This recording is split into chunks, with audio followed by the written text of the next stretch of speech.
Good news! Central Americano MBBS just 34 lakhs. Columbus Central University.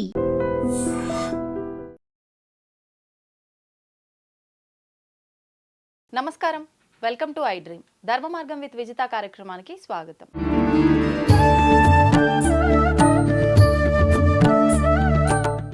సాధారణంగా మనం కర్మ గురించి మాట్లాడుకోవాల్సి వస్తే ఎన్నెన్నో విషయాలు మాట్లాడుకోవచ్చు. అసలు ఈ కర్మ గురించే కర్మ సిద్ధాంతం అనే ఒక పెద్ద సబ్జెక్టే ఉంది. ఈ కర్మ సిద్ధాంతం గురించి మాట్లాడాలంటే అసలు అంతా ఇంత కాదు, ఎంత మాట్లాడినా దాంట్లో ఇంకా లోతు అనేది ఉంటూనే ఉంటుంది. అయితే సాధారణంగా మనందరము కూడా మానవ జన్మ తీసుకోవడానికి కూడా కర్మ అనేదే కారణము. నిజంగా మన ఫ్యామిలీ ఏదైతే ఇది నాది అనుకుంటున్నామో ఆ కుటుంబం ఏర్పడటానికి కూడా కర్మే కారణము. మనం చేస్తున్న ప్రతి పని కూడా కర్మే అని చెప్పి భావిస్తూ ఉంటాము. ఇలా కర్మ గురించి ఒకటేమిటి రకరకాలుగా వింటూనే ఉంటాము. అసలు ఏంటి కర్మ? కర్మ గురించి మన వేదాల్లో ఉపనిషత్తుల్లో ఏమైనా ఉందా? ఈ కర్మని తొలగించుకోవచ్చా? అసలు మొత్తానికే తప్పించుకోవచ్చా? ఈ కర్మ అనేది లేకుండా శూన్యం చేసుకోవచ్చా? ఇలాంటి మరిన్ని విషయాలు ఇప్పుడు మాట్లాడబోతున్నాము శ్రీ సంతోష్ బుద్ధ గారితో. వారు కర్మ యోగి అని చెప్పొచ్చు. ఈ కర్మ సిద్ధాంతం గురించి సాధారణంగా ఎవరైనా కూడా ముందు నుంచే స్పిరిచువల్గా ఉండి ఇలా మనకు బోధించే స్థానంలో ఉంటారు. కానీ ఆయన మాత్రం ఆయన రియల్ లైఫ్లో జరిగిన ఒక సంఘటన ఆధారంగా అసలు ఏంటి, ఎందుకు ఇలా జరిగింది, ఇలా జరగడానికి ముందే ఇది జరుగుతుంది అని చెప్పినా నేను ఎందుకు జాగ్రత్త పడలేకపోయాను అనే ఒక ఆలోచన ద్వారా మొదలైన ఈ స్పిరిచువల్ ప్రయాణము అసలు ఆయనని చాలా మార్చేసింది.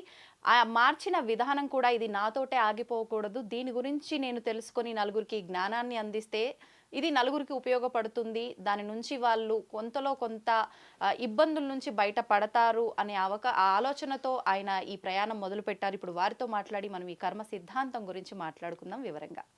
నమస్కారం సంతోష్ గారు. నమస్తే. ఎలా ఉన్నారు? థ్యాంక్ యూ, సూపర్, బ్రహ్మాండంగా ఉన్నాను. ఓకే, నా గురించి తెలుసుకొని ఈ చక్కటి అవకాశం ఇచ్చినందుకు మీకు, మీ స్టూడియో సిబ్బందికి పేరు పేరున కృతజ్ఞతలు. థ్యాంక్ యూ అండి, థ్యాంక్ యూ.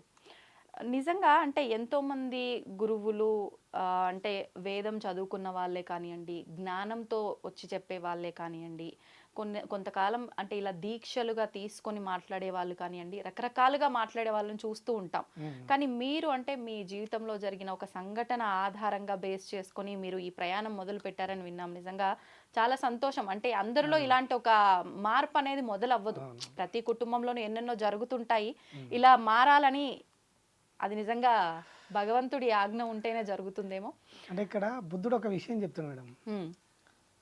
భోగి వాదనలో ఉంటాడు, యోగి విచారణలో ఉంటాడు, విచారణలో. సో ఎప్పుడైతే మన లోపల ఒక ప్రశ్న ఉత్పన్నమవుతుందో ఎంక్వైరీ స్టార్ట్ అవుతుంది. సో బయట భౌతిక ప్రపంచంలో ఉన్న వ్యక్తులందరూ వాదనలో అంటే నేను చేసిందే కరెక్టు, ఇదే తప్పు, ఇదే రైటు అనే ఒక హక్కు చూపించే మనస్తత్వంలో ఉంటారు. సో అంటే భౌతికానికి ఆధ్యాత్మికానికి తేడా ఇది. వాస్తవం మీరు అన్నది. నిజంగా ప్రతి ఒక్కరు వాళ్ళు చేసిందే కరెక్టు అనే ధోరణిలోనే వెళ్తారు, వాదిస్తారు కూడా మూర్ఖంగా. అవునవును.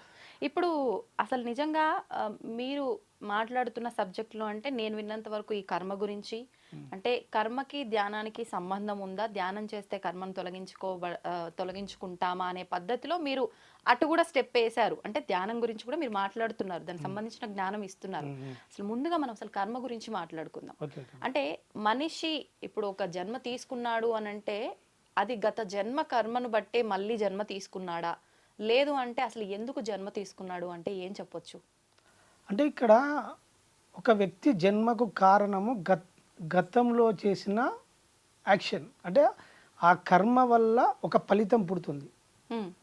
అంటే ఇప్పుడు కర్మ ఫలితం ఎట్లా పుడుతుంది అంటే ఒక వ్యక్తి ఒక చర్య చేసినప్పుడు ఆ చర్యకు సంబంధించిన స్పందన జరుగుతుంది కదా, స్పందన వల్ల ఫలితం పుడుతుంది. మనిషి ఎప్పుడు యాక్షన్లో ఉన్నప్పుడు ఈ యాక్షన్కు రెండో వ్యక్తి స్పందిస్తూ ఉంటాడు. రియాక్షన్ ఏమొచ్చిందో దాన్ని బట్టి కర్మ క్రియేట్ అవుతుంది. రియాక్షన్ కాదు, స్వీకరిస్తాడు. ఇప్పుడు నేను ఒక వ్యక్తిని గాయపరిచిన, బాధపడ్డా లేదా? బాధపడతారు. స్పందన జరిగిందా లేదా? అవును. ఆ స్పందన వల్ల ఫలితం పుడుతుంది. ఆ ఫలితమే మనిషి జీవితంలోకి మళ్ళీ అనుభవంలోకి వస్తుంది. ఇదే కర్మఫలం. ఓకే. అంటే అది మనం కొన్నిసార్లు ఇప్పుడు మీరు అన్నట్టుగా ఎదుటి మనిషిని ఇబ్బంది పెడుతున్నాము అని అంటే అది తెలిసి పెడతాము, తెలియక పెడతాము. ఒకవేళ తెలిసి పెట్టినప్పటికీ నిజంగా వాళ్ళు నేను ఇది చేయటం వల్ల ఇబ్బంది పడ్డారు అనే ధోరణి కూడా వాళ్ళకి అర్థం అవ్వని సిచ్యువేషన్స్ కూడా ఉంటాయి. అంటే మనం ఏ రకంగా చేసినప్పటికీ అది కర్మగా మారుతుందంట. 100%. ఇప్పుడు విత్తు భూమిలో ఇప్పుడు ఇక్కడ విత్తు వేసినావు, ఇక టేబుల్ మీద ఒక విత్తనం పెట్టినాం, మొలకెత్తదు. ఎందుకంటే ఇక్కడ స్పందన లేదు. సో అదే ఒక మట్టిలో విత్తనం వేస్తే మొలకెత్తుతుంది. సో ఎందుకంటే అక్కడ స్పందన జరిగింది. స్పందన వల్ల ఫలితం పడుతుంది. మా పొద్దున ఉదయం లేచినప్పటి మనిషి ఎప్పుడు యాక్షన్లో ఉంటాడు కాబట్టి స్పందన కూడా ఉంటుంది. వేరే వ్యక్తికి అంత ఇంటర్లింక్ అయి ఉంటాడు కదా, గ్రూప్లో ఉంటాడు కదా, గ్రూప్లో ప్రతి క్షణం ఏదో యాక్షన్లో ఉంటాడు. యాక్షన్కి సంబంధించిన ఆ స్పందన ఫలితం పుట్టి ఫలితం మన జీవితంలోకి వచ్చేస్తుంది. ఆ ఫలితమే జీవితం అంతే. ఓకే, అంటే ఇప్పుడు అసలు ఈ కర్మే లేకుండా చేసుకునే అవకాశం ఉంటుంది అంటే ఏం చెప్తారు? అసలు మూలం అంటే మూలంకి వెళ్తుంది. మామూలుగా ప్రాథమికంగా మనిషి జీవితం ఎట్లా నడుస్తుంది అంటే, ఇప్పుడు నా అన్వేషణలో ఎప్పుడు నేను స్పిరిచువల్ పార్ట్లోకి వచ్చినాక మనిషిని ఎవరు నడిపిస్తారు అనే ఒక నా తీవ్రమైన తపనలో మనిషికి ఇప్పుడు ఫర్ ఎగ్జాంపుల్ మేడం, ఇప్పుడు ఇది పేరు ఉన్నది కదా, ఈ అక్షరాలు ఉన్నాయి. అక్షరాలు భాషలో మాత్రమే ఉన్నాయి. ఈ భాషలో ఉన్న అక్షరాలను వ్యక్తపరచాలంటే శబ్దం అవసరం. అవునండి. శబ్దం లేకుండా అక్షరాలను ఉచ్చరించలేం, అంటే వ్యక్తపరచలేం. అవును. సో ఈ అక్షరాలకు వెనకాల సౌండ్ ఉంది. అంటే ఇందులో ఎన్ని ఉన్నాయి? 2 ఉన్నాయా లేదా? 2 ఉన్నాయి. అంటే రాత రూపంలో ఉంది, శబ్ద రూపంలో. అక్షరాల రూపంలో, రాత పక్క పెట్టండి. సో అక్షరాలు అనేది వ్యక్తపరచలేం. అవును. సో అక్షరాలు అనేది కార్యం, అంటే నేను వ్యక్తపరచడానికి, బయట వ్యక్తపరచడానికి కార్యం. కార్యానికి వెనకాల కారణం ఉంటుంది, రీజన్ ఉంటుంది.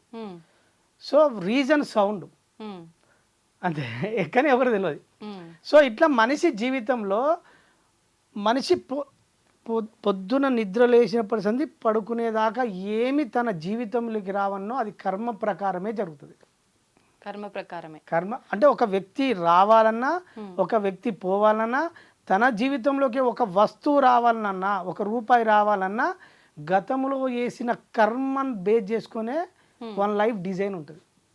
అంటే మనం గతం మీదనే మొత్తం మన ఈ ప్రస్తుతం నడుస్తుంది అంటే మరి ఈ ప్రస్తుతంలో చేసే కర్మ ఈ ప్రస్తుతానికి వర్తించదు అసలు ఏమాత్రం కూడా? వర్తించదు, కానీ వర్తిస్తుంది ఆ ఎరుక ఉన్నప్పుడు. మనిషికి ఎరుక ఉండదు. ఎటువంటి ఎరుక? నేను చేస్తున్నానే అనో భ్రమలలో ఉంటాడు. సో వెనకాల బుద్ధి కర్మానుసారిని అంటారు కదా, గత కర్మ విని వెంబడించు తీసుకెళ్తా ఉంటుంది. ఇది ఎట్లా తీసుకెళ్తుంది అంటే, నేను మీకు ఒక చిన్న స్టోరీ చెప్తాను మేడం. అలాగే అండి. ఒక నాస్తికుడు ఉంటాడు. ఆ నాస్తికుడు ఒక గురువు ఒక దగ్గర సత్సంగం చేస్తుంటే, ఏ గురువు వేస్ట్, ఈ కర్మ లేదు ఏం లేదని కొట్టిపడేస్తాడు. నాస్తికుడు అంటే ఏం తెలియని నమ్మని వ్యక్తి. అవును. నాస్తి అంటే నమ్మడు, భగవంతుని నమ్మని వారు, దేని నమ్మడి. సో ఈరోజు నిన్ను ఇద్దరు వ్యక్తులు బలవంతంగా నీకు అన్నం తినిపిస్తారు అనే ఒక చెప్తాడు ఇష్యూ ఆయన గురించి. వాళ్ళ గురువులకు తెలుస్తుంది కదా, కొంచెం అవగాహన ఉంటుంది. చెప్తాడు. చెప్పినాక గురువు నాకెవరు అన్నం తినిపిస్తారు, నాకు చేతులు ఉన్నాయి, కాళ్ళు ఉన్నాయి, నేను తినాలి తప్ప వేరే వ్యక్తులు నాకెందుకు తినిపిస్తారు అని అనుకుంటాడు. అనుకొని ఈ గురువును ఎట్టి పరిస్థితుల్లో ఆయన చెప్పింది తప్పని నిరూపించాలని స్ట్రాంగ్ అనుకుంటాడు. అనుకొని ఇంటికి వస్తాడు. ఇంటికి వచ్చే క్రమంలో ఇంటికాడ వచ్చినాక భార్య ఏం చేస్తుందంటే తన సతీమణి అన్ని కొత్తగా ఆ రోజు వెరైటీ ఆహార పదార్థాలు అన్నీ రెడీ చేస్తుంది. రోజులాగా కాకుండా కొంచెం వెరైటీ చేస్తుంది. సో చిన్న మైండ్ ట్రాన్స్లోకి వెళ్ళిపోతుంది. ఇదేదో ఉన్నది వెళ్ళిపోయి అని చెప్పి ఇక్కడ ఉంటే నాకు ఏదో జరుగుతుంది. ఇక్కడ గురువు చెప్పింది ఊకే మైండ్లో ఉంటుంది కదా. సో చెప్పేసి ఇక్కడ ఉండొద్దు ఈరోజు రాత్రి, ఎట్టి పరిస్థితుల్లో నేనే నిరూపించాలని స్ట్రాంగ్ నిర్ణయం తీసుకుంటాడు. తీసుకొని వెళ్ళిపోతాడు. వెళ్ళిపోయి బయటికి ఊరు అవతలకి వెళ్ళిపోయాక జనాలు కనబడని ప్లేస్కి వెళ్ళాలని పోయి ఒక పెద్ద చెట్టు ఎక్కి కూర్చుంటాడు. అంటే గురువు చెప్పింది జరగకుండా ఉండడం కోసం చెట్టు ఎక్కి పైన కూర్చుంటాడు. కూర్చున్నప్పుడు ఏమవుతుందంటే అక్కడ ఒక ఇద్దరు వ్యక్తులు పని చేసే వ్యక్తులు ఉంటారు. వాళ్ళు భోజనం చేయడానికి ఆ చెట్టు కిందకి వస్తారు. వాళ్ళు చెట్టు కిందకి వచ్చి కరెక్ట్ ఆ భోజనం తినే సమయంలో ఒక క్రూర జంతువు వచ్చి అరుస్తుంది. అరిచినప్పుడు వీళ్ళు వెళ్ళిపోతారు, వీళ్ళు పారిపోతారు. పారిపోయే క్రమంలో ఆహార పదార్థాలు అక్కడే ఉంటాయి. అక్కడ పక్క పండి సేమ్ అదే జర్నీలో పక్క గ్రామంలో ఒక ముగ్గురు వ్యక్తులు దొంగతనం చేసి నగలు దొంగతనం చేసుకొని వాళ్ళు వెళ్ళిపోవాలి. వెళ్ళిపోయే క్రమంలో వాళ్ళకి ఏం బుద్ధి పుడుతుందంటే ఇదంతా షేర్ చేసుకోవాలి, ఆ నగలు పంచుకోవాలి. వాళ్ళకి చెట్టు కిందకి వచ్చి వాళ్ళను డైరెక్షన్ ఆ చెట్టు కిందకి వస్తారు. ఆ చెట్టు కింద ముగ్గురు షేర్ చేసుకుందామని నిర్ణయం తీసుకుంటారు. వస్తారు, వచ్చే వరకు మంచి ఆహారం కనబడుతుంది. ఒకరికి అరే ఆహారం ఉన్నది మన కోసమే పెట్టినని ఒక వ్యక్తి అంటాడు. ఇంకో వ్యక్తి ఏమంటాడంటే ఇంట్లో ఎవరో విషయం కలిపిర్రు, మనం తింటే చనిపోతే మనల్ని ఎవరో ఫాలో అవుతుర్రు, సో ఇదేదో ఉన్నది అని చెప్పి ఇంకో వ్యక్తికి డౌట్ వస్తుంది. మూడో వ్యక్తి ఏం చేస్తాడంటే గమనిస్తూ ఉంటాడు. గమనించినప్పుడు పైన చిన్న సౌండ్ శబ్దం విని చూస్తే ఆ వ్యక్తి కనబడతాడు.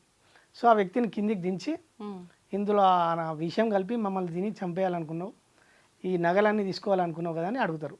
నాకు సంబంధం లేదు, నేను చేయలేదు, అది ఎవరు పెట్టిరో నాకు తెలియదు అంటాడు. అనేసరికి మరి నువ్వు పెట్టలే కదా, నువ్వు తిను అంటాడు. తినడు ఆయన. తినపోతే అప్పుడు ఇద్దరు బలవంతంగా చెట్టుకు కట్టేసి బలవంతంగా తినిపిస్తారు. అప్పుడు ఆ వ్యక్తికి అర్థమైంది. ఏమర్థమైంది? గురువు చెప్పింది అంటే జరగబోయే కర్మఫలం తప్పించుకోలేరని ఒకటి అర్థం. అంటే ఇంట్లో ఉంటే జరుగుద్దేమో అని బయటికి ఎవరూ లేని ప్రదేశానికి వచ్చినా జరిగింది అంటే కర్మ ఏ టైంలో ఎలా జరగాలో అది జరిగి తీరుతుంది సరే అని అర్థమా? దాని అర్థం. సో ఇలా 2-3 ఉంటాయి. మనం పరిశీలిస్తే ఆ ఒక్క వ్యక్తే కనబడుతుంది ఇక్కడ, అంతేనా లేదా? సో ఆయన డైరెక్షన్ అన్న బుద్ధి అటువైపు మరల్చడానికి ఇంటికాడ భార్య సహకరించింది. అర్థమైందా? అవును. మళ్ళీ అక్కడికి వచ్చినాక రైతులు పని వ్యక్తులు ఉన్నారా, వాళ్ళు భోజనం తెచ్చుకున్నారు. ఆ భోజనం తెచ్చుకున్నది ఎవరి కోసము? వాళ్ళ కోసం తెచ్చుకున్నారు. వాళ్ళ కోసం ఇంటికాడ రెడీ చేసుకొని తెచ్చుకున్న భోజనం ఎవరు తినాలి? వాళ్ళు తినాలి. కానీ తెచ్చుకున్న భోజనం కూడా వాళ్ళ చేతిలో లేదు, చూసిరా? అవును. అర్థమైందా? ఇంకా దొంగలు ఎందుకు వచ్చిరు? వాళ్ళ దొంగతనం కోసం, వాళ్ళ జీవనోపాధి కోసం దొంగతనం చేసి వెళ్ళిపోతారు. వెళ్ళిపోయే డైరెక్షన్లో వాళ్ళు ఎక్కడికి వెళ్ళైనా వెళ్ళిపోవచ్చు. వాళ్ళ సొంత ఊరికి వెళ్ళిపోవచ్చు, లేదా ఎక్కడైనా షేర్ చేసుకోవచ్చు. కానీ వాళ్ళు ఆ చెట్టు కిందకే వచ్చారు షేర్ చేసుకుందామని. ఇప్పుడు ఈ గ్రూపు మొత్తం ఎవరి కోసం పనిచేసింది?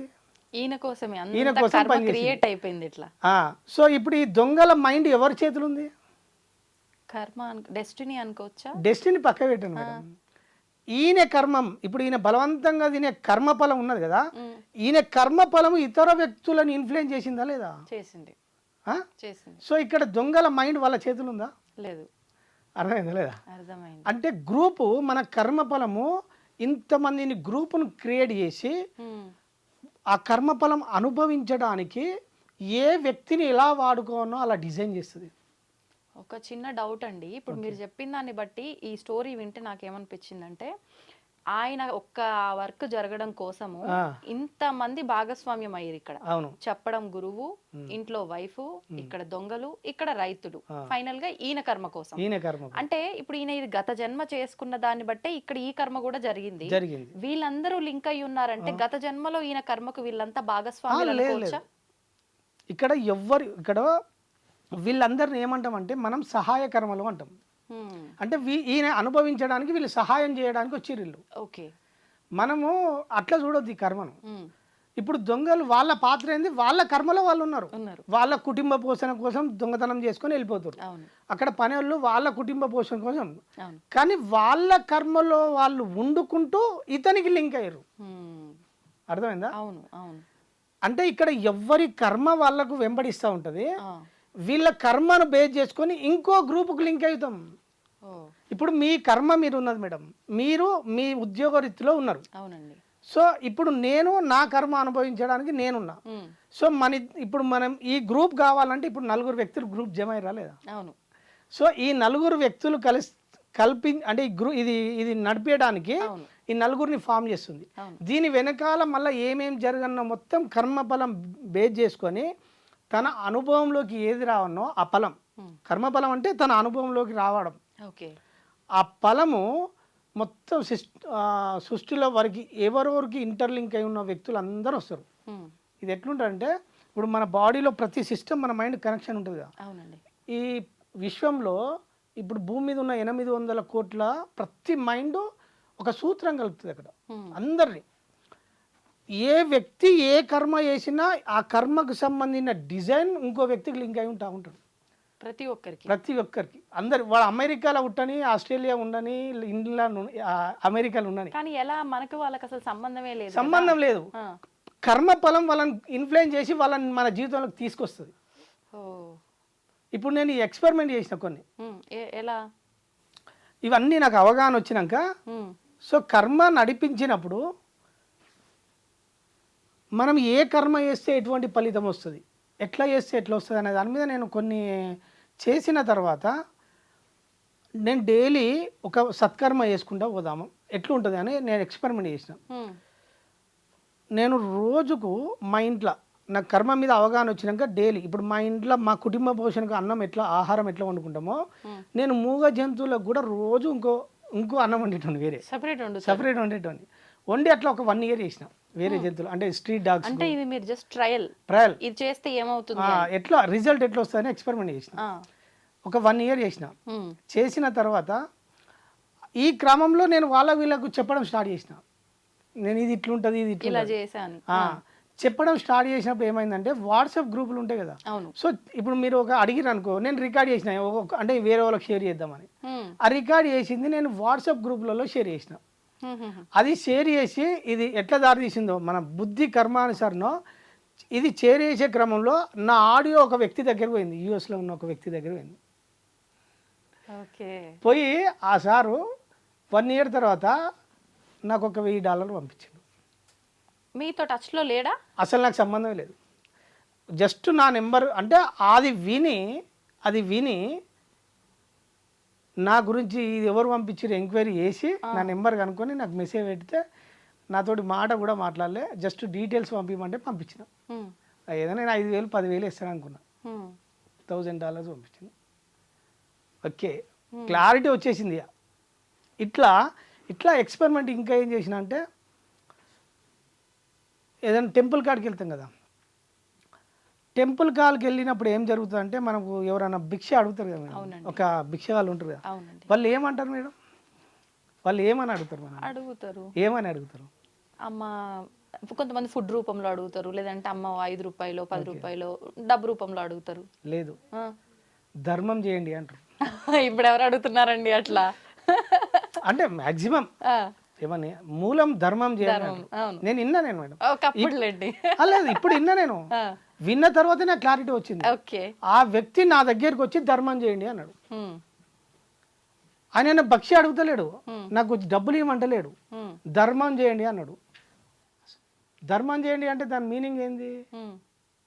ఒక వ్యక్తి మన ముందుకు వచ్చి ధర్మం చేయండి అంటే మన బాధ్యతను గుర్తు చేస్తుండు, ఆయన భిక్షాటన చేస్తలేడు. అర్థమైందా? అంటే దాని వెనకాల ఇంత అర్థాన్ని మనం అర్థం చేసుకోవాలి. మీ ముందుకు వచ్చి ధర్మం చేయండి అంటుండు, చెప్తుండు ఆయన మీ బాధ్యతను చెప్తుండు. ధర్మో రక్షతి రక్షిత అంటాం కదా, అంటే ధర్మాన్ని రక్షిస్తే ధర్మం మనల్ని రక్షిస్తుంది. ఆ టెంపుల్స్ కాడికి వెళ్ళినప్పుడు మనకు కొంతమంది కనబడతారు భిక్షాటన చేసేవాళ్ళు. వాళ్ళు వచ్చి మనల్ని అడుగుతారు. ఏమడుగుతారు మేడం? అంతే, మీరు ఇందాక చెప్పినట్టు ధర్మం చేయమని అడుగుతారు. ధర్మం చేయమని అడుగుతారు. ఆ ధర్మం చేయమనే క్రమంలో ఆ వ్యక్తి నన్ను అడిగినప్పుడు నాకు ఆయన అడుక్కున్నట్టు కనవల్లే, నా బాధ్యతను గుర్తు చేసినట్టు కనబడదు నాకు. నా బాధ్యతను అంటే ధర్మో రక్షిత అంటే ధర్మాన్ని కాపాడితే ధర్మం నిన్ను రక్షిస్తుందని మనకు తెలుసు సత్యం. సో నేను నన్ను ధర్మం చేయమంటే నేను ధర్మం అంటే ఏం చేయాలి, ఏంది ధర్మం అంటే అనేది నేను ఎంక్వైరీ చేసిన. దాని అర్థం ఏంటంటే ఆయన వ్యక్తి నా ముందుకు ప్రత్యక్షమైనప్పుడు నేను చేయవలసిన పనిని గుర్తు చేస్తున్నాయనే.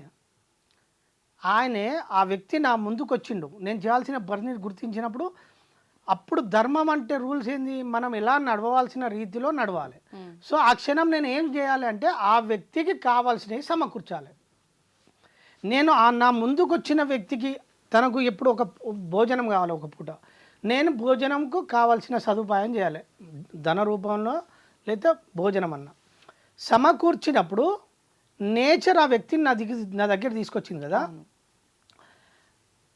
అక్కడ స్పందన జరిగింది కదా, ఫలితం పుట్టినప్పుడు ఫలితం ఏం పుట్టింది? పుణ్యం నా అకౌంట్లో జమ అయింది. ఈ పుణ్యం రూపంలో నాకు భవిష్యత్తులో ఇంకా వేరే అవకాశాలు ఏర్పడతాయి. ఇది. సో ఇప్పుడు ఆ వ్యక్తికి నేను ఏమనుకుంటున్నా అంటే దానం చేసిన అనుకుంటున్నా. నేను వ్యక్తికి దానం చేయలే. నా భవిష్యత్తు కోసం నా కర్మఫలాన్ని క్రియేట్ చేసుకున్నా. నా కర్మఫలాన్ని క్రియేట్ చేసుకోవడానికి ఆ వ్యక్తి నాకు సహకరించడానికి నా ముందుకు వచ్చిండు. నేను దానం చేస్తున్నా అనుకుంటున్నా. దీన్ని మీరు కొంచెం లోతుల్లోకి అర్థం చేసుకుంటే, ఒక రైతు ఉంటాడు. రైతు పంట పండిస్తాడు.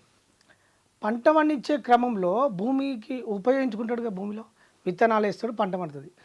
భూమి రైతుకు ఉపయోగపడుతుందా, రైతు భూమికి ఉపయోగపడుతుందా? అది ఎట్లా చెప్పగలం అండి? ఇప్పుడు భూమి అందరికి ఉపయోగపడుతుంది, అంతే కదా? అవును. సో ఇక్కడ భిక్షగాడు మనకు ఉపయోగపడుతుండు. మన అకౌంట్లో పుణ్యం వేయడానికి, మన భవిష్యత్తు కోసం సృష్టిని నిర్మించుకోవడానికి ఈ వ్యక్తి మనకు ఉపయోగపడుతుంది. మనం అతనికి ఏదో సహాయం చేయాలి, అతను మనం మన కర్మని తొలగించుకోవడం కోసమో తొలగించుకోవడం కాదు, మన భవిష్యత్తును సృష్టించుకోవడానికి కోసం అనుకోవచ్చు. తొలగించుకోవడం వేరు. మళ్ళీ ఓకే, మన భవిష్యత్తును సృష్టించుకోవడం కోసము మనము భవిష్యత్తులో హ్యాపీగా ఉండన్నా బ్యాడ్గా ఉండన్నా దానికోసం ఇప్పుడు డిజైన్ చేసుకుంటున్నాం, సృష్టించుకుంటున్నాం. ఈ సృష్టికి ఆ వ్యక్తి భూమిలాగా మనకు ఉపయోగపడడానికి నేచర్ అందించిన వ్యక్తి మనకు. సో తీసుకునే వ్యక్తి ఉండడం వల్లనే మనకు భవిష్యత్తు ఉన్నది అనే రహస్యం నాకు అర్థమైంది. సూపర్ అండి, వాస్తవం. తీసుకునే వ్యక్తి లేకపోతే నాకు భవిష్యత్తు లేదు అనే సత్యం అర్థమైంది. సో ఈ పరిణామ క్రమంలో నేను అసలు ఏంది ఇదంతా అని డీకోడ్ చేసినప్పుడు సృష్టి మొత్తం అంటే ఈ భూమండలంలో ఉపయోగము అనే పదం మీద నడుస్తుంది భూమి. చూసుకోండి, ఉపయోగము అంటే ఏ రకంగా? ఎవ్రీథింగ్ సృష్టిలో ప్రతిదీ ఉపయోగం. ఇప్పుడు చేను మనకు ఉపయోగపడుతుంది, అవును. ఎవ్రీథింగ్ మనకు ఉపయోగపడని వస్తువు ఏదన్నా ఉన్నదా? లేదు. సృష్టిలో ప్రతిదీ మనకే ఉపయోగపడుతుంది, ఏదో ఒక సందర్భంలో ఉపయోగపడుతుంది, వ్యక్తులు కానీ ఎవ్రీథింగ్ అంతే అండి. సో ఈ ఉపయోగంలో ఈ చక్రంలో మనకు అందరూ ఉపయోగపడడానికే ఉన్నారు. మనము వేరే వాళ్ళకు ఉపయోగపడుతున్నాం. మనము వేరే వాళ్ళకు ఉపయోగపడడం వల్ల వాళ్ళు మనకు ఉపయోగపడతారు. పరస్పరం జరుగుతుంది ఇక్కడ. అవును. ఈ జరగడం వల్ల మన జీవన విధానం ఉన్నది. మనిషికి వచ్చేసరికి ఇది ప్రకృతిలో నేచర్లో ఎట్లుంటుందంటే, చక్రంలో ఒకటి మనిషి దగ్గరికి వచ్చేసరికి ఏమో చెట్టు సహజంగా ఎదుగుతుంది. మనిషి దగ్గరికి వచ్చేసరికి రెండు ఉంటాయి, స్వ ఉపయోగము, పరోపకారం. అంటే మన కోసం చేసే కర్మలు ఉంటాయి, మళ్ళీ ఇతరులకు చేసే కర్మలు ఉంటాయి. ఈ కర్మలను బేస్ చేసుకొని మన జీవన విధానం ఏర్పడుతూ ఉంటుంది. సో మనము ఇందులో ఎట్లా ఏర్పడుతుందంటే, మనం ఇతర వ్యక్తులకు సహాయం చేస్తుంది చూసినావా, సహాయం చేసిన దానివల్ల మనకు పుణ్యం జమ అవుతూ ఉంటుంది. బ్యాంకులో బ్యాలెన్స్ అయినట్టు పుణ్యం జమ అవుతూ ఉంటుంది. సో ఇప్పుడు నేను నా కోసం పని చేసుకున్నా, వస్తువులు కొనుక్కున్నా, నా అకౌంట్లో డబ్బులు కరిగిపోతూ ఉన్నాయి. నా కంఫర్ట్స్ ఉన్నాయి కదా, ఇల్లు, ఇంట్లో భార్య, పిల్లలు, నా కారు, ఇవన్నీ ఉంటాయి కదా. సో ఇంట్లో ఆనబడి ఇవన్నీ మనం మన కోసం ఏర్పరచుకునే కర్మల చేస్తాం కదా. ఈ కర్మల వల్ల ఏమవుతుంది, నా అకౌంట్ కరుగుతూ ఉన్నది, నా లైఫ్ కోసం కరుగుతూ ఉన్నది. ఓకే, ఇది కరిగే క్రమంలో పుణ్యం అయిపోయింది అనుకో, నాకు ఈ పరిస్థితులు మొత్తం బ్యాడ్ జోన్లోకి వెళ్ళిపోతాం. బ్యాడ్ జోన్లోకి వెళ్ళిపోయినప్పుడు ఏమైందంటే, నాకు మొత్తం నేను బ్యాడ్ జోన్లోకి వెళ్ళిపోయినప్పుడు ఈ పాజిటివ్ మొత్తం వెళ్ళిపోయి నాకు వేరే వ్యక్తులు నన్ను మోసం చేసేటోడు వస్తాడు, నన్ను నష్టపరిచేటోడు వస్తాడు, నా ఫ్రెండ్ రూపంలో వస్తాడు, వేరే చుట్టం రూపంలో వస్తాడు, ఏదో రూపంలో వస్తాడు. నా దగ్గర వచ్చి ఏదన్నా డబ్బులు తీసుకొని ఎగ్గొట్టేస్తాడు. అంటే బ్యాడ్లోకి వెళ్ళిపోతే ఇట్లా భార్యాభర్తల గొడవలు స్టార్ట్ అవుతాయి, కుటుంబ సమస్యలు ఏర్పడతాయి. ఇక్కడ కరిగిపోయింది ఏది, పుణ్యం లేదు. సో ఇట్లా స్టార్ట్ అవుతుంది. సో ఎప్పుడైతే ఈ బ్యాడ్లోకి వెళ్ళిపోయినామో పరిస్థితులు గందరగోళంగా స్టార్ట్ అవుతాయి. గీతలో చెప్తారు కదా, ఒక దుష్కర్మ అనేక దుష్కర్మలకు కారణమవుతుంది, ఒక సత్కర్మ అనేక సత్కర్మలకు కారణమవుతుంది. సో ఇప్పుడు నిరంతరం నేను ఏం చేయాలని అర్థమైంది ఏంటంటే, డైలీ నా అకౌంట్లో డబ్బులు ఉండాలంటే పుణ్యం నా అకౌంట్లో ఉండాలి. రోజు సత్కర్మలు చేయడం వల్ల నాకు రావాల్సినవన్నీ నేచర్ సమకూరుస్తుందని నాకు అర్థమైపోయింది. సో నేను ఇవన్నీ చేసుకుంటూ వచ్చిన క్రమంలో నాకు అర్థమైంది ఏంటంటే, మనకు నీడ ఉంటుంది కదా, సూర్యుడు ఎర్లీ మార్నింగ్ నీళ్ళ పడ్డప్పుడు పొద్దున మన నీడ అక్కడ దాకా ఉంటుంది, పొద్దున అవును. నీడ అక్కడ దాకా ఉంటుంది. మధ్యాహ్నం కల్లా నీడ వచ్చేసరికి మన కిందికి దాకా వస్తుంది. సో ఇక్కడ ఏమైంది, కరిగిపోయింది మధ్యాహ్నం నుంచి వెళ్ళి మనం నడుస్తున్న కొద్దీ సాయంత్రం ఏమవుతుంది, నీడ పెరుక్కుంటూ వస్తుంది. అవును. సో ఇప్పుడు నా అకౌంట్లో ఉన్న పుణ్యము ఉదయం నా నీడలాగా కరుగుతూ ఉన్నది. అర్థమైందా? అర్థమైంది. నేను సాయంత్రము నేను నడుచుకుంటూ నేను పుణ్యకర్మలు చేసుకుంటూ పోయినప్పుడు సాయంత్రం నీడలాగా నాకు వెంబడిస్తూ ఉన్నది. పెరుగుతుంది నా అకౌంట్లో. ఈ పుణ్యకర్మలు చేసుకుంటూ పోయినప్పుడు నాకు పుణ్యం పెరిగినప్పుడు నా పరిస్థితులకు అనుకూలంగా నా కొత్త పరిస్థితులు, అంటే నేను నా డైరెక్షన్లో నా జీవితంలో ఇంతకు ముందుకున్న వ్యక్తుల నేచర్ ఏం చేసిందంటే వాళ్ళ కనెక్షన్ కట్ చేసింది నాకు. ఆ వ్యక్తులు దూరం అయిపోయాయి సహజంగా దూరం అయిపోయి నాకు ఏదైతే కావన్నో ఆ గ్రూప్ ఆఫ్ పీపుల్ నాకు పరిచయం అయ్యారు. ఆ వ్యక్తులు నాకు ఇంటర్లింక్ అయ్యి నా జోన్లోకి వచ్చేసారు. ఆ వ్యక్తుల ద్వారా నాకు అన్నీ సమకూర్చబడడం స్టార్ట్ అయినాయి. ఇది మ్యాచ్. ఇప్పుడు మీరు అన్నట్టుగా మీరు స్టార్టింగ్లోనే ఒక స్టోరీ చెప్పారు. అంటే ఇప్పుడు మీరు అనుకున్నట్టుగా ఈ టెంపుల్కి వెళ్ళి వాళ్ళకి మనది ఏదో మనం క్రియేట్ చేసుకోవడం కోసం వాళ్ళకు ఒక రూపాయి ఇవ్వటమో ఏదైనా ఆహారం పెట్టడమో చెయ్యాలన్నా, లేదు ఇంకేదో ఒక రూపంలో మనం పొద్దున్న నుంచి సాయంత్రం వరకు మనం పాజిటివ్ ఇస్తే అది పాజిటివే మనకు వస్తుంది, నెగిటివ్ ఇస్తే నెగిటివే వస్తుందన్న ఇప్పుడు మీరు చెప్పిన ఈ సిద్ధాంతం ప్రకారం తీసుకున్నా, అంటే ఈ నీడ ఉదాహరణ తీసుకున్నా, ప్రకృతి మనకు సహకరించాలి. మొదట మీరు అక్కడ గురువు ఆయనకి ఏదైతే ఇద్దరు వచ్చి ఆహారం పెడతారు అది చెప్పిర్రో అక్కడ అన్ని అలా క్రియేట్ అయ్యాయి. అంటే అది భగవంతుడి క్రియేట్ చేశాడా, నేచర్ ప్రకృతి క్రియేట్ చేసిందా, మొత్తానికి జరిగింది. ఒకవేళ అది అలా జరగకపోయి ఉంటే ఏం చేయలేం కదా. అంటే ఇప్పుడు నాకు ఆలోచన ఉంది నేనేదో మంచి చేయాలని, పరిస్థితులు, ప్రకృతి, భగవంతుడు కూడా సహకరించాలి కదా. సహకరించింది నేను అనుకున్న పని నేను చేయలేను కదా. ఈ ఆలోచనలో ఉన్న వాళ్ళకి ఏం చెప్తారు? మన మైండ్ అట్లా కొట్టేస్తుంది, కానీ సిస్టమ్ తెలుసుకోవాలి. ఫస్ట్ సిస్టమ్ ఎట్లా తెలుసుకోవాలంటే, ఇప్పుడు మీరు ఒక కంపెనీ పెట్టారు మేడం, మీరు ఒక కంపెనీ పెట్టారు.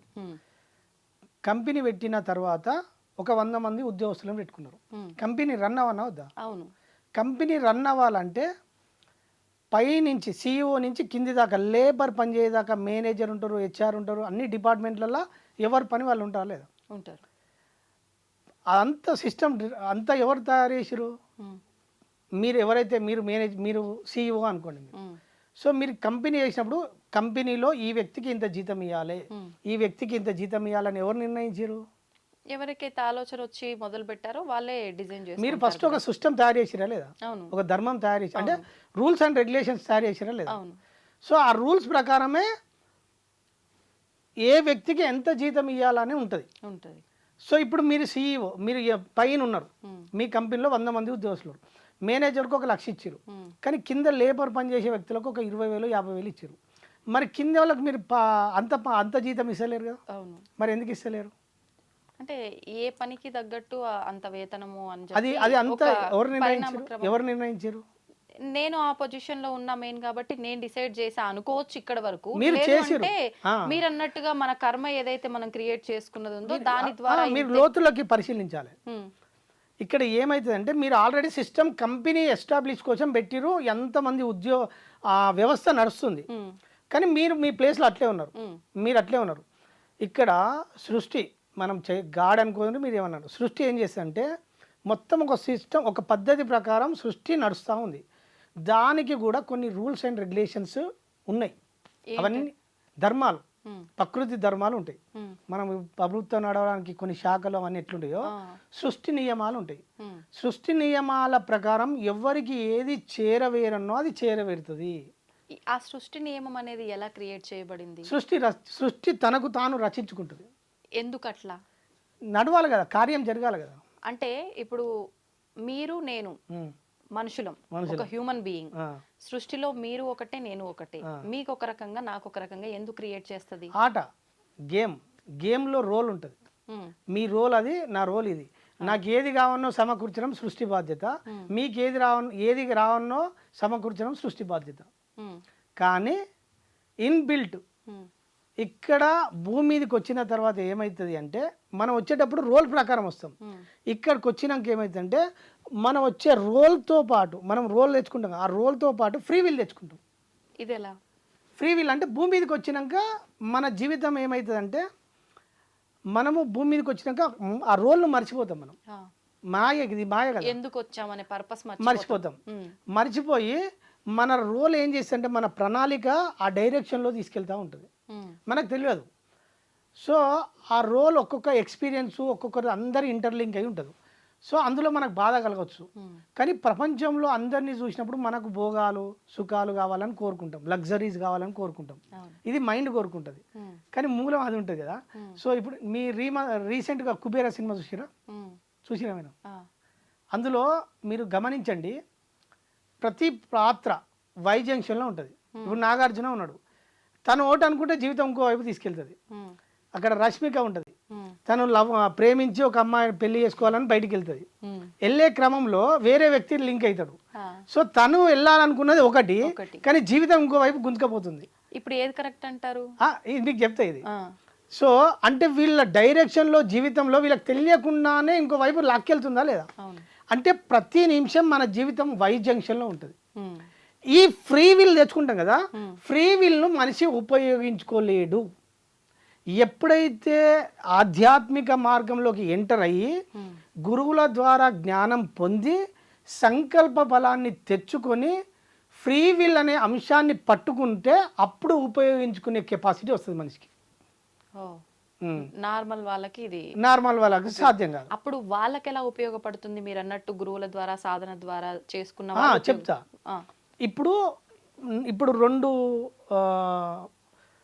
రెండు పొడేళ్ళు అంటారు, గొర్రె పొడేళ్ళు తెలుసు కదా. ఇప్పుడు మన ఫ్రీ విల్ మన జీవితం గుంజుకపోతుంది కదా. ఇప్పుడు సంకల్పం ఈ క్షణం మన చేతులు ఉంది కదా, మనం అనుకుంటాం కదా. సో ఇప్పుడు పరిస్థితులు ఏమున్నాయి? పరిస్థితులు నిన్ను లాక్కెళ్తున్నాయి, కానీ నా సంకల్పం ప్రకారం నేను పరిస్థితులను బేస్ చేసుకొని పోతలేను. ఏం చేసినా నేను కరెక్టే. ఇప్పుడు రెండు పొటేళ్ళు ఉందిగా, ఇప్పుడు నేను ఇంకో డైరెక్షన్లో వెళ్ళాలని దానికి ఎదురుగా ఢీకొన్నా నా సంకల్ప ప్రకారం. ఇప్పుడు నా జీవితం ఇటు వెళ్తుంది కదా, నేను కొత్త కర్మను క్రియేట్ చేయడానికి నేను సంకల్పం తీసుకొని వేరే మార్గంలో పోవాలని డిసైడ్ అయిపోయినా, స్ట్రాంగ్గా డిసైడ్ అయిపోయా. అది అప్పుడు నన్ను లాక్కెళ్ళదు. అంటే ఎప్పుడైతే మనం ఇది గుంజుకపోయినప్పుడు నేను స్పందించకుండా నేను స్ట్రాంగ్ ఉంటానో ఇది వీక్ అయిపోతుంది. వీక్ అయిపోయి నేను కొత్త కర్మలో డిజైన్ చేసుకున్నా కదా, కొత్త పరిస్థితులు క్రియేట్ చేసుకున్నా. ఎప్పుడు ఈ పరిస్థితులను గమనించాలి.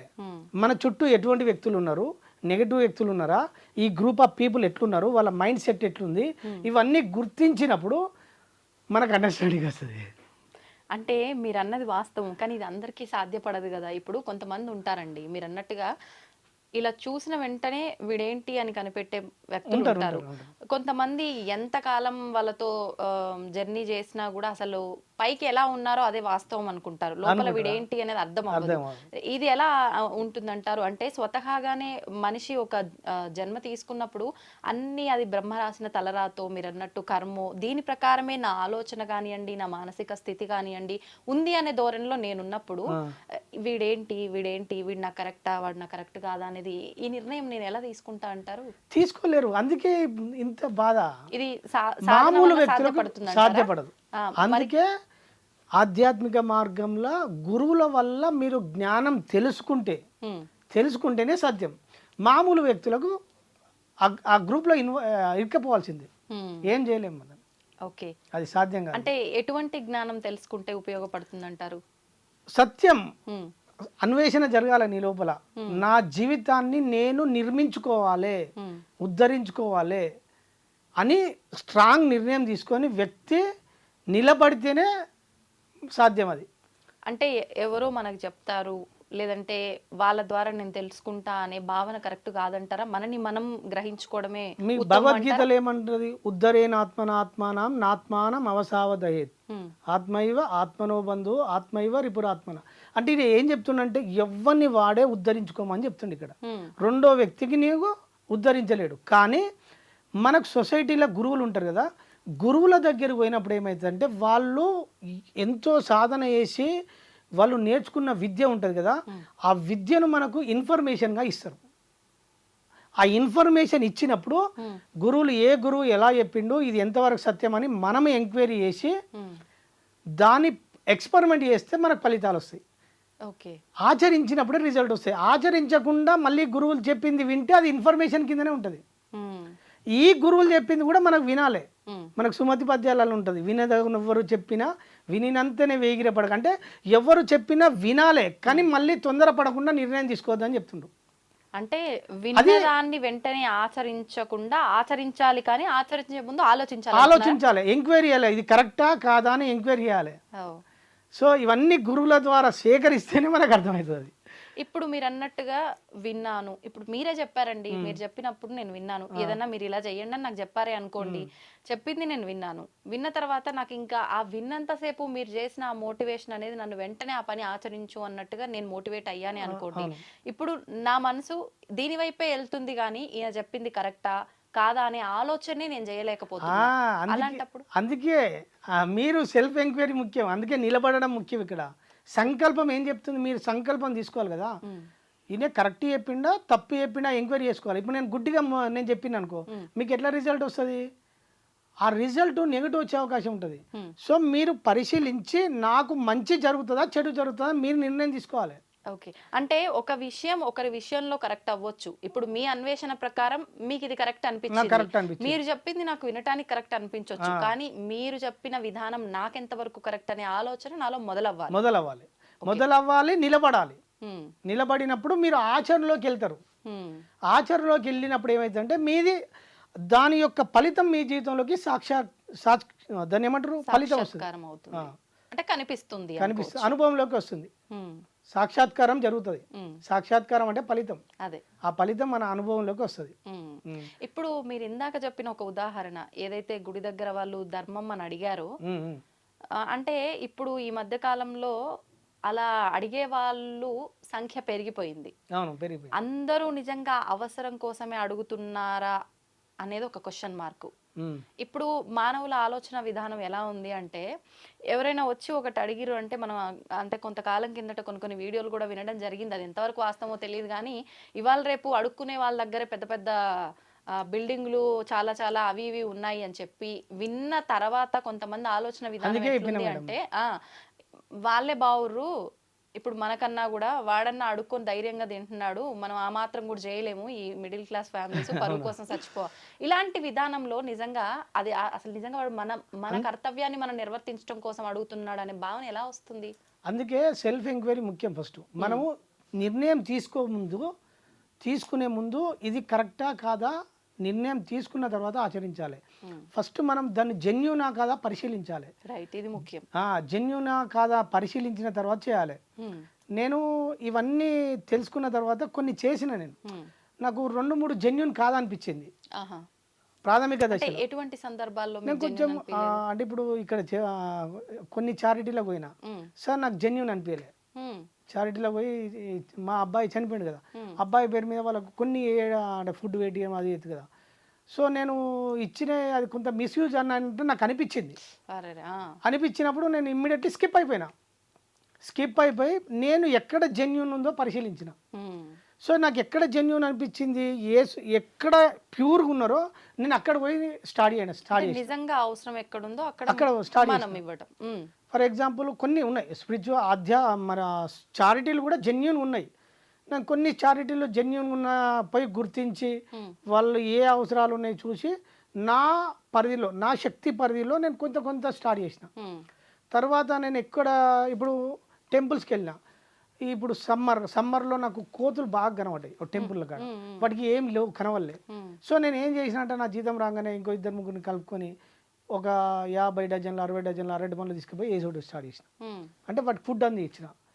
సో నాకు అక్కడ జెన్యూన్ కనబడ్డది. సో వాటికి చెట్లు కొన్ని సమ్మర్లో మామూలుగా నీడు ఉంది. సో గుర్తించిన ఎంతో కొంచెం నేను చేసుకున్న వల్ల అది నాకు అవకాశం భావించిన. నాకు మూగ జంతువులు నేను సేవ చేస్తున్నా అనుకోలే, నా పుణ్యం కోసం నాకు అవకాశం వచ్చింది. సో నేను చేసుకుంటూ వచ్చిన తర్వాత నా జోన్ చేంజ్ అయిపోయింది. నాకు కావాల్సిన నా దగ్గర డబ్బు లేకున్నా నాకు డబ్బు సమకూర్చే వ్యక్తులు నా జీవితంలోకి వచ్చేసిరి. నేను ఇప్పుడు నెలకు 1,00,000 రూపాయల కర్మలు చేస్తాను మినిమం. ఓ అంటే ఇప్పుడు నేను చేసే డైలీ కర్మలు నేను ప్రతిరోజు సత్కర్మ చేస్తాను. ఆ. ఒక రోజు నేను అన్నం తినకుండా ఉంటా కానీ కర్మ చేయకుండా మాత్రం ఉండను. ఉమ్. ఎందుకంటే నాకు కర్మ మీద అంత ఆ స్పష్టత ఉంది కనుక నేను చేసుకుంటూ వచ్చినప్పుడు ఆ. నా జోన్ మొత్తం చేంజ్ అయింది. నా దగ్గర డబ్బు లేకున్నా ఆ సమయానికి డబ్బు అందించే వ్యక్తులు నా జీవితంలోకి వచ్చేసారు. ఎందుకు చేస్తున్నారు? అంటే నేను నా ఎక్స్పెరిమెంట్ అసలు ఏంది లైఫ్ ఏంది అని. అంటే ఏం చేస్తే ఏమవుతుందనే ఒక ఆలోచన మీకు వచ్చింది కాబట్టి చేస్తున్నారు. అంటే కర్మ నడిపిస్తుంది అంతిమంగా. ఇప్పుడు మా అబ్బాయి చనిపోయాడు కదా మేడం, అవును అవును. అసలు ఎందుకు ఇదంతా ఎవరు జరుగుతుంది? మనిషి వెనకాల ఏమున్నది అంటే వెనకాల కర్మఫలం ఉంది. ఉమ్. సో నేను కర్మఫలము ఎటువంటి కర్మ చేస్తే ఎటువంటి ఫలం వస్తుందని నాకు అవగాహన ఉంది కాబట్టి నేను ఈ కర్మలు చేసుకుంటూ పోయినప్పుడు ఏ కర్మ ఎంత రిజల్ట్ వస్తుంది తెలుసుకోవడం కోసం చేసిన ఇవన్నీ. ఇప్పుడు మీలాగా ఆలోచించి కొంతమంది అంటే ఇంత డెప్త్గా ఆలోచించకపోయినా సామాన్యులు కూడా కొంతమంది అంటే వాళ్ళు తప్పు చేశారో ఒప్పు చేశారో అదంతా పక్కన పెడితే ఎక్కువగా ధార్మికమైన విషయాలకి ఇలా సేవలు చేయడం కానివ్వండి, అది అంటే స్పిరిచువల్గా కానివ్వండి, లేకపోతే పర్సన్కి సహాయం చేయడం ఏదో ఒక మంచి పని చేస్తూ ఉంటారు. అయితే వాళ్ళు కొంతమంది ఏమో ఫలాన్ని ఆశించి చేస్తారు, కొంతమంది ఆ ఫలాన్ని ఆశించకుండా చేస్తారు. కానీ మొత్తానికి ఇప్పుడు మీరు చెప్పిన దాన్ని బట్టి నాకు అర్థమైంది ఏంటంటే మనం ఎటువంటి కర్మ చేస్తే అటువంటి ఫలితం. మరి దీన్ని స్వార్థం అనొచ్చు కదా? నేను స్వార్థం అనుకుంటలేను. నేను అడుగుతున్నా అంటే నా ఉద్దేశంగా అనిపించింది మీరు ఇది చేస్తే ఇది నేను క్రియేట్ చేసుకుంటున్నా అన్నారు కాబట్టి చూసే దృష్టిని అట్టు ఉంటది మేడం. అంటే మీరు తప్పుగా అనుకోవద్దు, అలా ఆలోచించే వాళ్ళకి ఒక సమాధానం. అంటే మీకు ఒక చెప్తా, మనకు దృష్టి ఎట్లుంటదంటే మీరు ఏమనుకో, ఇది ఒక చిన్న రాశిని చెప్తా. ఇప్పుడు ఒక తల్లికి ఒక బేబీ పుట్టింది, చిన్న పసిపాప పుట్టింది. తల్లి ఆ పసిపాప పుట్టే క్రమంలో గంట సేపు పెయిన్ అనుభవిస్తుంది, పురిటి నొప్పులు. మన దృష్టి రెండు ఉంటుందండి, ఇక్కడ రెండు ఉంటుంది. 10 నిమిషాల తండ్రి సుఖానికి బేబీ పుట్టిందా, గంట సేపు తల్లి నొప్పులకు బేబీ పుట్టిందంటే రెండు కరెక్టే. అంతేనా కదా? సో మన దృష్టి ఇట్లుంటుంది అంతే. అంటే నీ భావన ఎలా ఉంది? సో ఇప్పుడు నా ఇంటెన్షన్ ఏంది, నా ఇంటెన్షను ఏది ఎలా పనిచేస్తుందో తెలుసుకోవడం కోసం స్టార్ట్ చేసిన. దాని మీద అవగాహన వచ్చింది నాకు. అవగాహన వచ్చినాక ఏం చేసింది, చాలామంది సొసైటీలో ఆర్థిక సమస్యలతోటి, కుటుంబ సమస్యలతోటి, రోగాలతోటి, ఎన్నో బాధలతోటి ఉన్నారు. వీళ్ళందరికీ నా ఎక్స్పెరిమెంట్లో నేను కొంతమందికి చెప్పినప్పుడు కొంతమంది ఈ పాటించడం స్టార్ట్ చేశారు.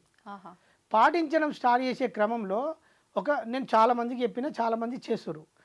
ఒక వ్యక్తికి, నాకు ఒక వ్యక్తి వచ్చినప్పుడు నువ్వు నెలకు చిట్టి వేస్తున్నావు అన్న, అంటే నేను నెలకు ఒక 6,000 చిట్టి కడుతున్నా అన్నాడు.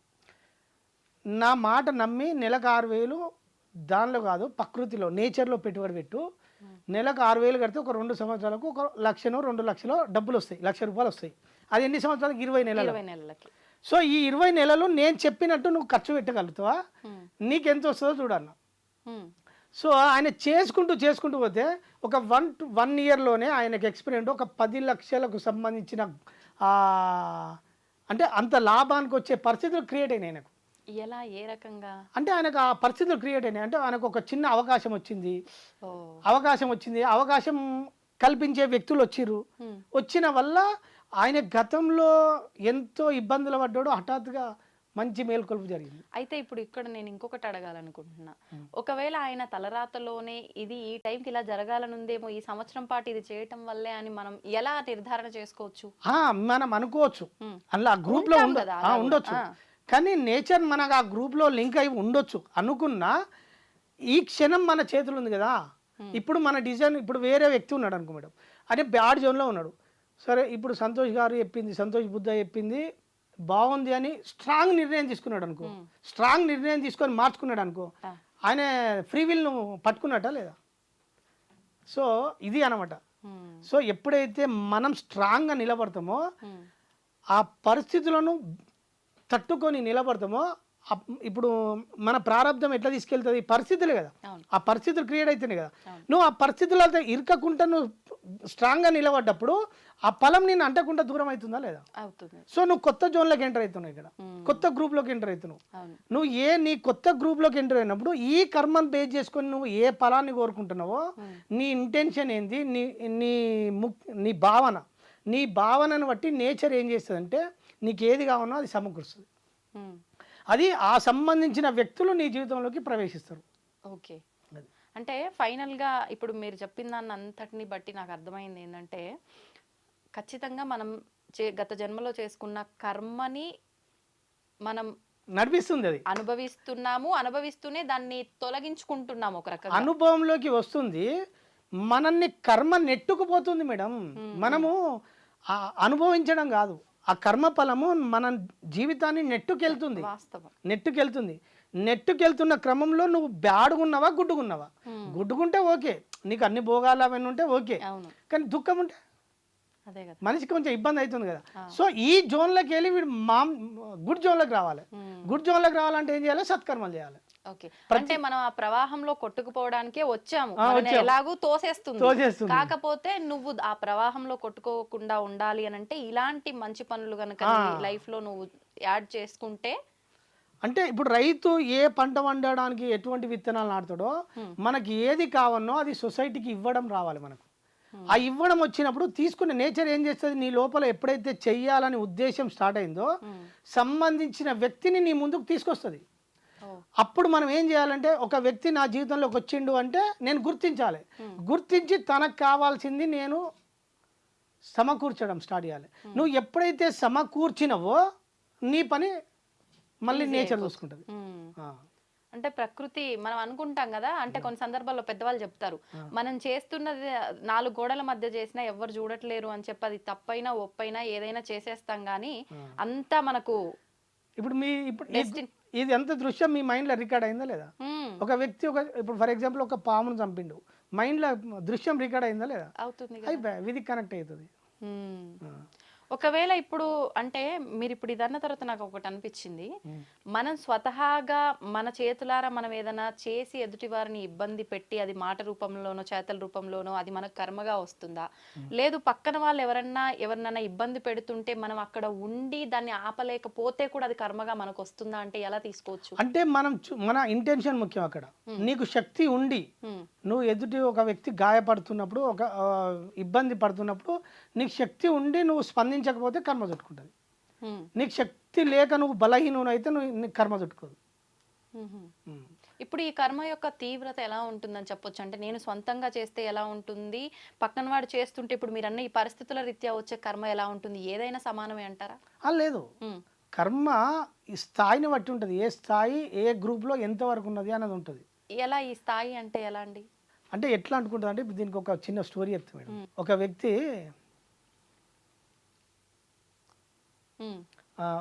ఏం చేస్తాడంటే, ధనవంతుడు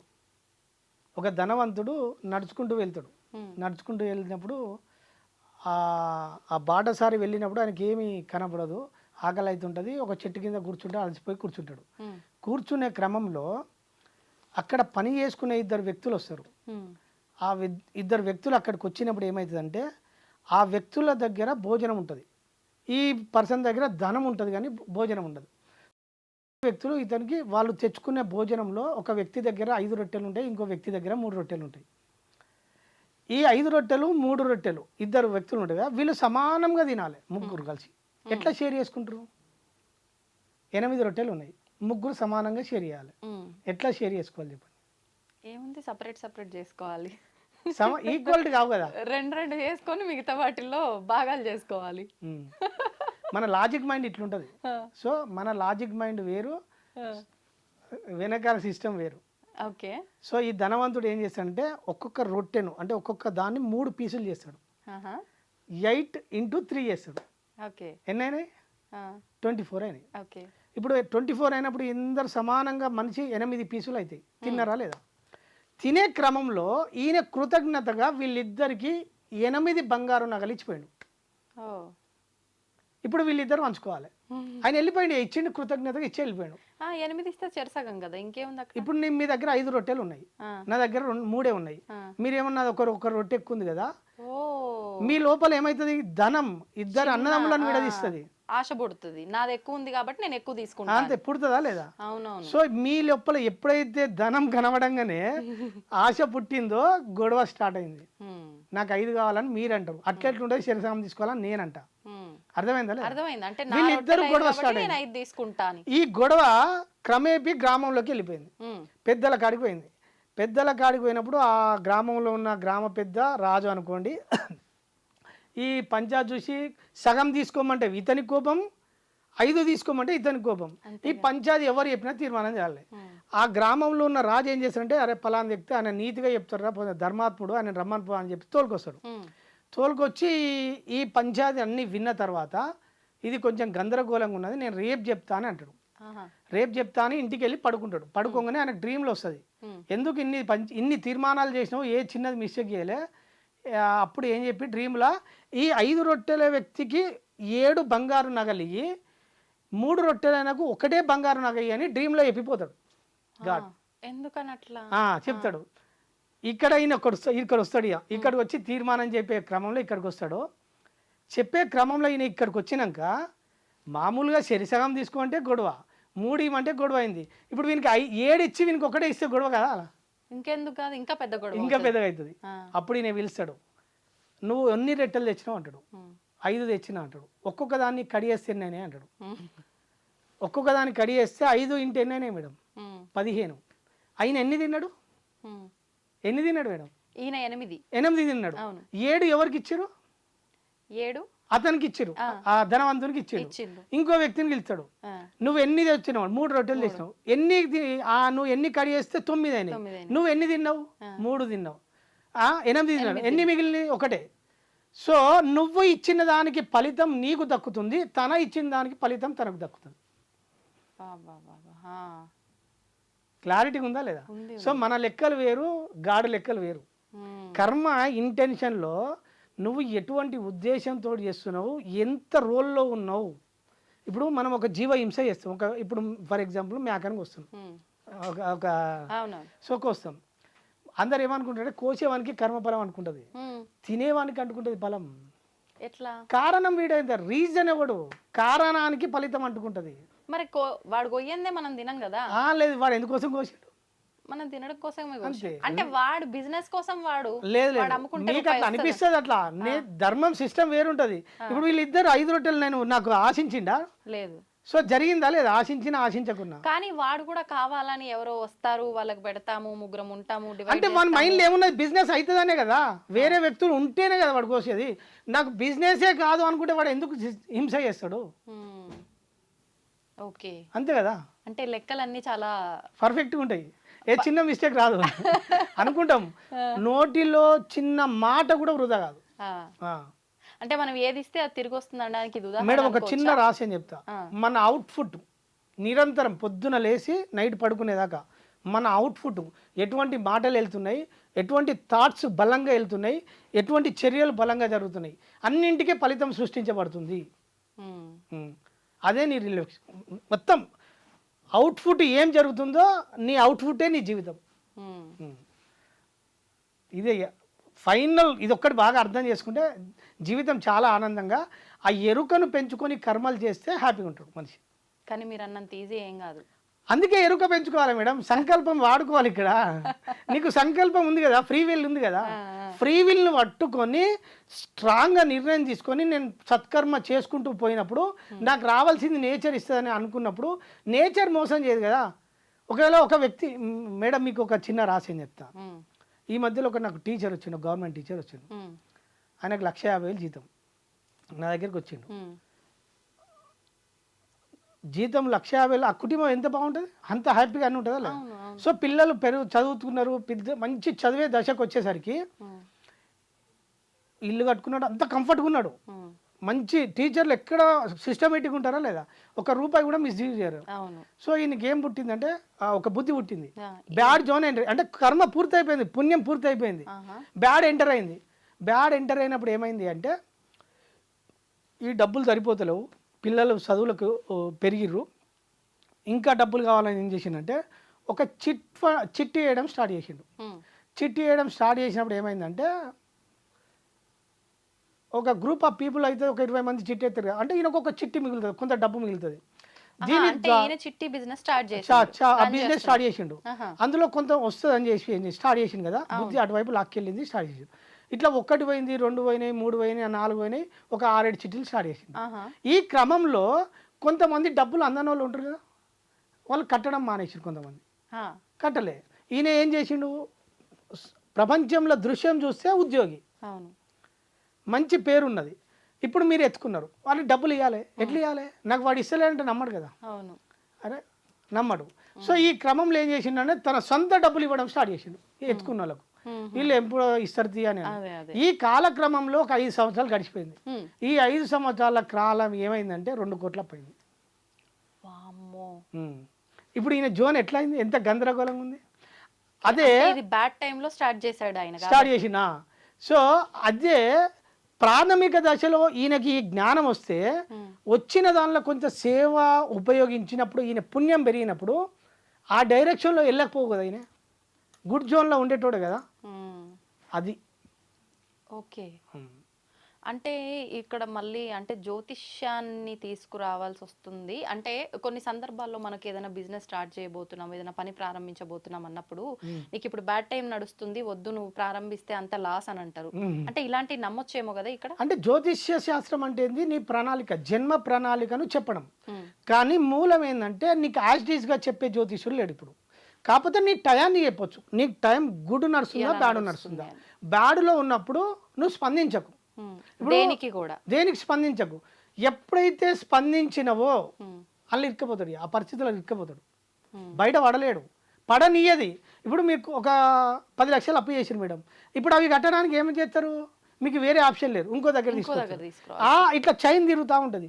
తిరిగేటప్పుడు ఎప్పుడు మేల్కొంటాడు తెలుసా, ఇది వీని చావు ఏ ఆధారం లేనంత వరకు ఈ జోన్లో ఉంటాడు, అప్పటికి తలసిమప్పుడు అవుతుంది, ఇంకా బయటికి రాలేడు. అందుకనే ఎప్పుడైతే స్పందనలో ఇరికినమో జీవితం గందరగోళంలో పడుతుంది. అంటే ఇందాక మీరు అన్నట్టు ఆ కర్మ ప్రవాహం అనేది ఇలా తీసుకెళ్లాల్సింది ఉంది, కానీ ఆయన గనక ఒక నిశ్చలమైన సంకల్పంతో ఉంటే వద్దు ఈ బిజినెస్ నాకు అనిపించి ఆగిపోయి ఉంటే ఇదంతా జరగకపో.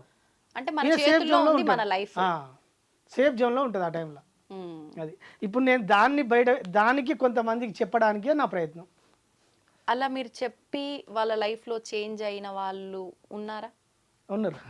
ఎంతమంది ఉండొచ్చు అట్లా? అంటే నేను ఇప్పుడే నేను మార్కెట్ ఇప్పుడు బయటకు వచ్చి ఒక 4-5 నెలలే.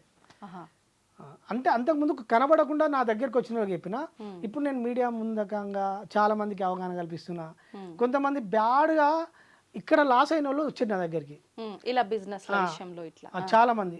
ఈ లాంగ్ అంటే చాలా డెప్త్గా లాస్ అయిన వాళ్ళు వచ్చింది నా దగ్గర, కోట్లలో లాస్ అయిన వాళ్ళు వచ్చారు. సాల్వ్ చేశారా మీరు సమస్యను? చెప్పిన సాల్వ్ చేయడం కాదు, వాళ్ళను ఎలా బయటపడాలనో చెప్పిన, ఎలా బయటపడతారు, ఏం చేస్తే బయటపడతారు. సో మీరు ఏం చేస్తే జీవితం మారడానికి అవకాశం ఉంటుంది. సో అట్లా నేను కొన్ని చెప్పడం వల్ల ఏమైందంటే వాళ్ళ లోపల ప్రాథమిక దశలో కొంచెం బాధ నుంచి బయటపడ్డారు. అంటే ఇమ్మీడియట్లీ ఇప్పుడు మనం సో మెల్లగా స్లోగా ఆ బాధ నుంచి బయటపడ్డప్పుడు మెల్లగా ప్రయత్నాల వల్ల కొంచెం సేఫ్ అవుతారు. సేవ్ అయినప్పుడు కాలక్రమాన అది పెరుగుతూ ఉంటుంది. ఓకే.